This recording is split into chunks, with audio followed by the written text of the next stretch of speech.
If alpha and beta are the non-zero roots of this quadratic equation, 3x squared minus 11x plus 4 equals 0, find the equation whose roots are alpha squared plus 1 over beta and 1 over alpha plus beta squared. So we have the roots of this new equation, and we have this original equation. So if the roots of this equation are alpha and beta, then the question is, can we find the sum of the roots, alpha plus beta? And then can we find the product of the roots, alpha, beta, or alpha times beta? When we have an equation, a quadratic equation, we can write it in this form: x squared minus sum of roots. So sum of roots times x plus the product of roots. So product of roots. So every quadratic equals 0. Every quadratic equation can be written in this form. So here you notice that the coefficient of x squared is 1. We write it so that the coefficient of x squared is 1. That means that we divide through by whatever the coefficient of x is. So in this case, we divide through by 3. When we do that, we get x squared minus 11 over 3x plus 4 over 3 equals 0. That means that the sum of the roots is 11 over 3, and the product of the roots is 4 over 3. So we can write that somewhere. So sum of roots, which is alpha plus beta, equals 11 over 3, and product of roots, which is alpha times beta, equals 4 over 3.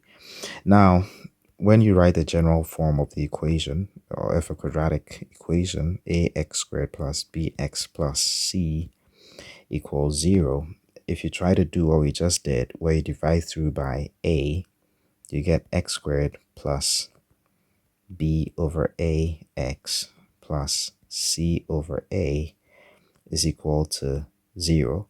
So in this case, the sum of roots, so sum of roots is going to be minus b over a, just by comparison with this.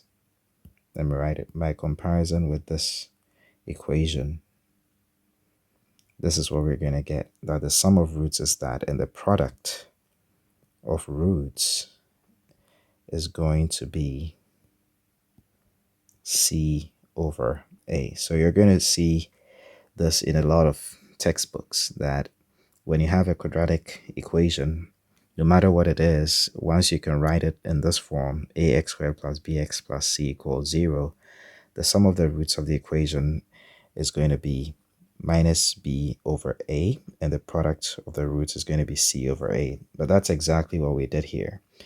We just chose to write our quadratic equation in a different way so that the coefficient of x squared is 1. When you do that, you're going to find that the sum of roots is this one, and the product is this one. So these two quantities that we found. So having found this, now we want to find a new quadratic equation whose roots are this one and that one. So let's create some space. We clean this up. All right. And then we try to find the sum of the roots. So the first thing is the sum. Well, we have alpha squared plus 1 over beta. That's one of the roots. The other one is 1 over alpha plus beta squared. Okay, we can write this as alpha squared plus beta squared plus 1 over beta. We could have said 1 over alpha first, but no problem. 1 over beta plus 1 over alpha. And this is equal to alpha plus beta all squared minus 2 alpha beta. I wrote A, it should be alpha beta. And we write this over a common denominator, alpha beta. When you do that, you get alpha plus beta. So a bit of an explanation if this is not clear. Alpha plus beta all squared is going to give you alpha squared plus beta squared plus 2 alpha beta. So we have to subtract the extra alpha beta, the 2 alpha beta, to get the original alpha squared plus beta squared. All right, so when we get to this point, all the terms have alpha plus beta or alpha beta in them. So we can do substitutions to find what the sum of roots is. So we substitute here. We have alpha plus beta all squared. That's going to be 11 over 3 all squared. Then we have minus 2. Alpha beta is 4 over 3. And then we have alpha plus beta, which is 11 over 3 over alpha beta, which is 4 over 3. All right, so what does this give us? We are going to try to create some space here. Let's get rid of all of this, with the exception of alpha plus beta and alpha beta. All right, so we try to simplify this. 11 over 3 all squared is going to become 121 over 9. And then we have minus 2 times 4 over 3 is going to be 8 over 3. And then we have plus 11 over 3 over 4 over 3 is going to become 11 over 4. All right. So we continue to simplify. We can write this over a common denominator of, let's say, 36. And then 9 divides 36 4 times. So we multiply the 4 by 121 and we get 484. Then 3 divides 36 12 times. So 12 times 8 is equal to 96. And then 4 divides 36 9 times. So 9 times 11 is 99. All right, so what is this equal to? Well, this minus 96 plus 99 is going to give us plus 3. So we have 484 plus 3. That's 487 over 36. So that's the sum of the roots, 487 over 36. Now, let's try to find the product of the roots. Before we do that, let me write these two quantities somewhere. So alpha plus beta, we said, is equal to 11 over 3. Let me write that well. 11 over 3. And then alpha beta, we said, is equal to 4 over 3. All right, so we get rid of this. So we have space to calculate the product of the roots. So we have this quantity, alpha squared plus 1 over beta times 1 over alpha plus beta squared. So what is this equal to?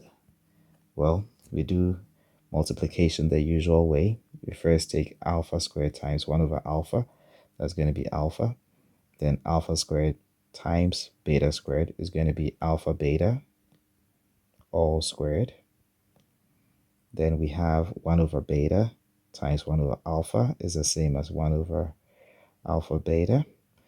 Then 1 over beta times beta squared is just beta. So this is equal to alpha plus beta plus alpha beta all squared plus 1 over alpha beta.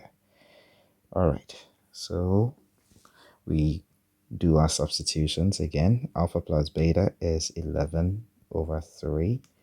Alpha beta is 4 over 3. So we square that. And then we have 1 over alpha beta. That's 1 over 4 over 3. So this gives us 11 over 3 plus 16 over 9 plus 3 over 4. So we can write this also over 36 and try to simplify. What do we get? Let me write this well. So over 36, we have 36 here. Then 3 divides 36 12 times. 12 times 11 is 132.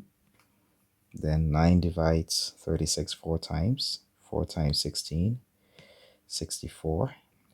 4 divides 36 9 times 3, 27.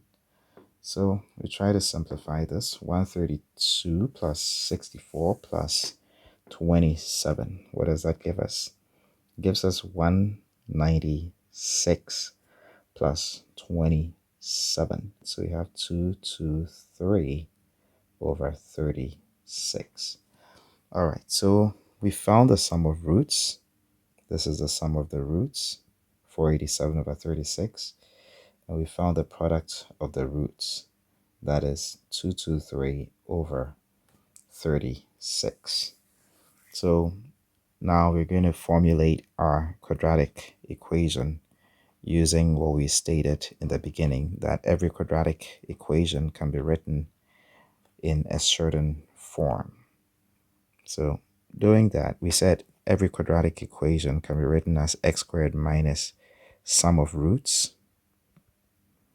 So the sum of roots times x plus the product of roots. Product of roots equals 0. So using that, we get the equation as x squared minus the sum of roots is 487 over 36. So this times x plus the product of roots, 223 over 36. And this is equal to 0. So we can multiply through by 36. When we do that, we get 36x squared minus 487x plus 223 is equal to 0. So this is the quadratic equation that we are looking for. It's a quadratic equation whose roots are alpha squared plus 1 over beta and 1 over alpha plus beta squared.